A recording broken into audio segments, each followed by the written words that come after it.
This is LMU I'm Scott Erland here with head softball coach Natalie Layden, and we're here to preview the 2015 season. Coach, just a quick recap of last year. Pretty good season overall, 26-17.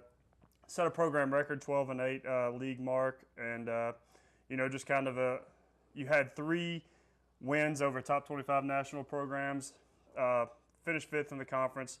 Then just kind of a little bit of a disappointing end, but overall a pretty good season. Yeah, not bad. You know, we did some good things last year, and we returned most of our team. We graduated, 4 impact players, but for the most part, we're ready for this upcoming season, and hopefully the finish of last year has made us more mentally tough and more prepared for the schedule we have this season. Well, and you mentioned the schedule. The schedule, obviously, kind of as it always has been the case with you and your team, is you've really set forth to challenge your team. The non-conference schedule, especially among those teams you face number 5 Wayne State and number 9 North Georgia, and then you got a slew of other opponents that are in the conference that are ranked in the preseason poll. So what's kind of the approach to create a schedule like that year after year? Yeah, we're excited about the schedule we have this year. Starting a little later than I would like to, but it just seemed that was the way it worked out to make sure we got the quality games in, and then you kind of build around those. So we made the schedule that way. We've been practicing as far as at a high level and a high intensity. Definitely a faster pace, and then that way we're more prepared for those tournaments when we get out there, and instead of being stuck inside and that kind of stuff, we've actually used our time pretty well.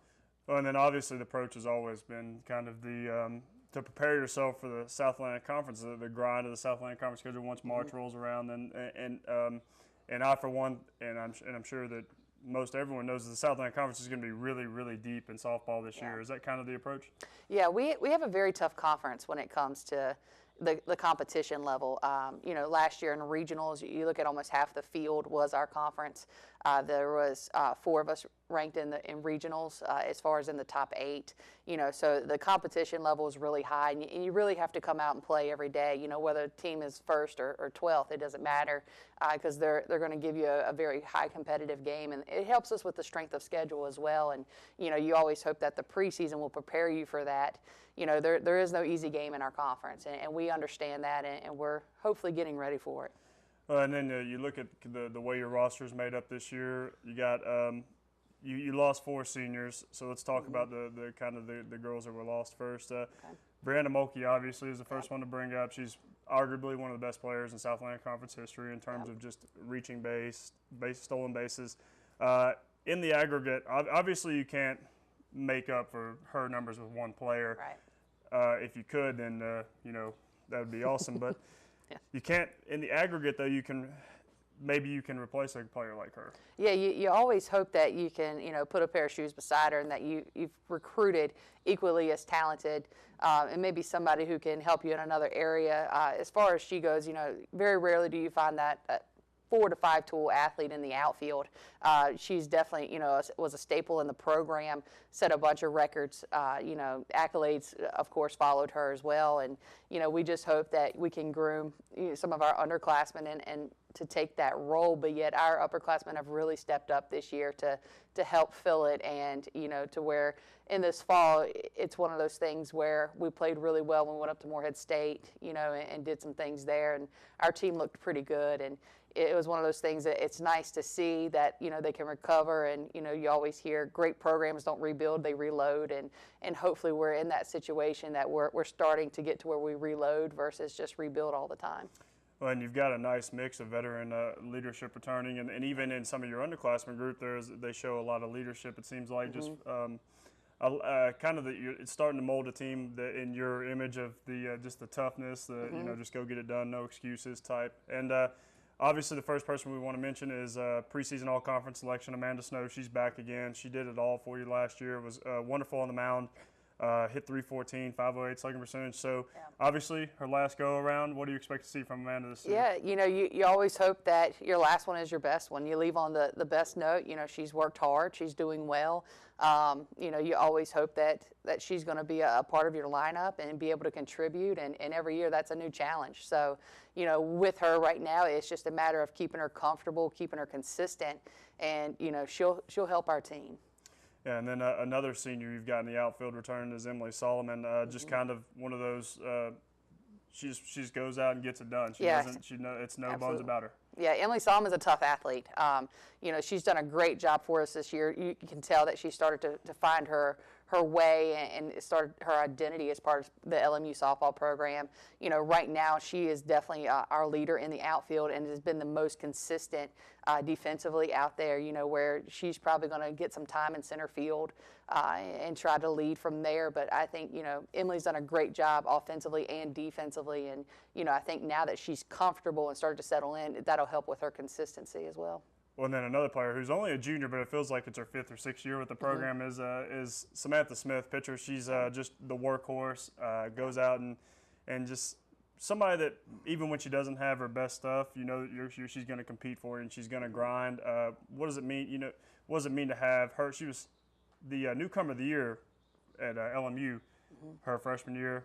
Last year, hit a few bumps in the road, but now in her junior year, you expect her to come back better than ever. Yeah, absolutely. Sam's working hard, to make sure that she can be in the shape to throw the amount of innings that we'll need her to throw, that we've needed the past 2 years for her to throw. And, she's a great vocal leader. She does a nice job in practice and those kinds of things, which is nice to see in the circle. That's not something you always get in there, the leadership and the voice in practice. And, this year we'll look to Sam just like we always do to throw quite a few innings. And, hopefully she's ready mentally and physically to do that. And a lot of weight's going to fall on Sam's shoulders.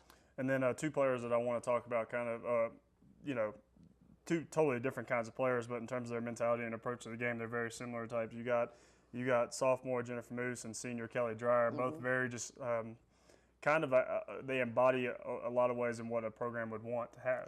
Yeah, you can't get enough of those 2. They work very hard day in and day out. They battle a lot. The bad thing about them, running through a brick wall for a ball is you battle some injuries from time to time and things like that, little nagging stuff. But, those 2 are tough enough. They play through things. They don't take a play off. And it's really fun to watch them in practice and, watch what they can do. Kelly, both at short and outfield, and, who knows where she'll be. Same with Moose. You never know where she's going to play. And, it's just nice to see the versatility in them, which I always say creates opportunity. And the 2 of them definitely take advantage of every rep. And, they're the type of athlete you love to have on your team. Well, and speaking of an athlete that you just love to have, Meredith Johnson was one of my favorite athletes at our whole school last year. You always get the ones that you like to follow, you really root for. And she, in her limited chances last year, she really produced. And now she's coming back as a sophomore. I know she's worked hard. So what do you expect from her? Yeah, we expect a lot more out of Meredith this year than we had last year. With her being a sophomore, I feel like Meredith is a lot more comfortable now. She's a lot more used to the system and things we've got going on. And, I really feel like Meredith is going to, step into her own this year and really help contribute. In what way, I don't know. But that's up to Meredith, But she's working hard. She's done well in practice, and she's doing a very nice job at, just playing and talking and doing those kinds of things that you want out of an athlete who's been here a year to settle in. And then something me and you've talked about a little bit off air is that, the senior, there's always that one senior, that maybe the 2 seniors, hopefully, that that they're really gamers. Once it comes to it's the last season, they get it, and then they really make that kind of explosion forward. And you've got 5 of them this year, so you got to be excited to hopefully see all 5 of them make Absolutely. that move. Yeah, I know we talked about Kelly and Snow and Emily Solomon, but Jackie Kokroff and Megan Tice have done a very nice job for us. We're really looking for them to stay comfortable, do their thing. They've, represented well as leaders, and they've done the right things. They've started to settle in, and you really saw them contribute a lot more this fall than last year, and so that's been nice to see, and you really hope that continues through the spring, because if it does, that'll really help us, and that's probably one of those things that's been a surprise as far as what you're going to get. Last year just being uncomfortable, and honestly, even though I know they're seniors, they were still technically freshmen, and so this year we're looking to get a little more out of them, and with their contribution, you hope that we're competitive. Oh, and then you look to the newcomers, really just as a whole, a very versatile group. It seems like people that that are going to have a huge impact on the program this year. Just to briefly run through them, Ashley Hunter seems like a very streamlined athlete who can play multiple positions. Bree Taylor, wonderful athlete as well, and then just across the board, just versatility that's going to be able to allow you to do a lot of different things for your lineup. Yeah, our freshman class is very dynamic. You know, what they're going to give us in multiple positions and in multiple ways, you know, you look to them to help contribute right away. And that was something we went after was, you know, like I said earlier, you know, versatility creates opportunity. And when we're recruiting, you know, if you're a one-dimensional player, you better be really good at what you do. And those guys will be able to help us at multiple positions. You know, Bree Taylor's done a nice job for us this fall and up till now as far, you know, hitting and those kinds of things. Teddy Collins has been a great asset to us as far as her, you know, her energy and being able to play multiple positions. And then, you know, Ashley Hunter in the outfield along with Savannah Couch behind the plate. And Savannah's been working a little bit of everywhere, you know, so I don't really know where Savannah's really going to find her home. But, you know, those guys are working hard. And, you know, they're still learning, but they're learning at a very fast pace, which has been nice to have the experience to help them do that. Our team is definitely further along this time of year than we've been the past two. Well, and then at the time of this filming, you got 11 days still, 11 and a little bit more till your first pitch. Mm-hmm. So still a lot of time to prep and get ready and look forward to that first game. Yeah. Tough tournament, so just look at the opening weekend a little bit, the CSU Cougar Classic. You open with Georgia College. They're going to be good, obviously, from the Peach Belt. And then Montevallo, Peach Belt program, first-year program. Columbus State, who's been a nationally prominent program. And then Young Harris, who we know swept Queens. So just talk about that opening weekend a little bit and what you guys are doing going forward into that weekend. Yeah, that's going to be a tough weekend. You know, we've got to come out of the gate ready, no excuses. You know, we could honestly look at our schedule and be 0-18 if we don't step up our game, you know, and play what we need to do. Our athletes know that. They know they're going to be challenged right out of the gate. And Georgia College is always going to be tough. They play fast, but yet they have a little bit of power in the lineup. They graduated quite a few, so it'll be interesting to see what they put on the field. It's kind of like playing Montevallo, you know, two new teams. Columbus State will be tough. They've got a couple of junior college transfers as well that'll come in and, you know, contribute right away. One of them that I'm very familiar with. And then Young Harris is a team that's young as far as experience, but, you know, whenever you're recruiting out of the state of Georgia and having the hope and those kinds of things, you can be very competitive. And so that will be a very tough tournament and will honestly set the tone for our season. Well, Natalie, just before we get you out of here, we noticed it's a very Ginny Michael-ish schedule in terms of just how for the first month, the only time you're home as of right now is against Lee on February 18th. And then other than that, you're on the road. You head down to Florida for the St. Leo Softball Invitational. Then you're in the Mid-South Classic, an annual event. Yeah. Brief stop for UVA Wise, but that's in Wise, Virginia. And then you go to the North Georgia Classic. And then finally the Southland Conference schedule starts. Yeah. Obviously, we know that you're wanting to challenge them, but challenge them in tough environments as well. Absolutely. You know, what we try to do is, you know, make contact with some of the tougher teams in our region, whether it's, you know, in the Peach Belt Conference or wherever, and try to schedule those games first. And then we build our schedule around that.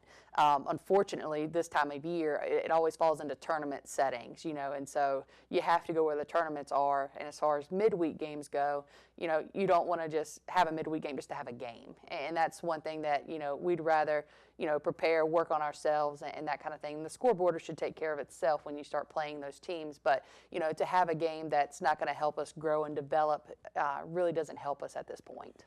Well, Coach Layden, first pitch right now is in the CSU Cougar Classic, Georgia College, February 11th, or February 14th, excuse me, 14th. Yep. At noon. Best of luck this season. We look forward to following you all season. Thank you. I appreciate it.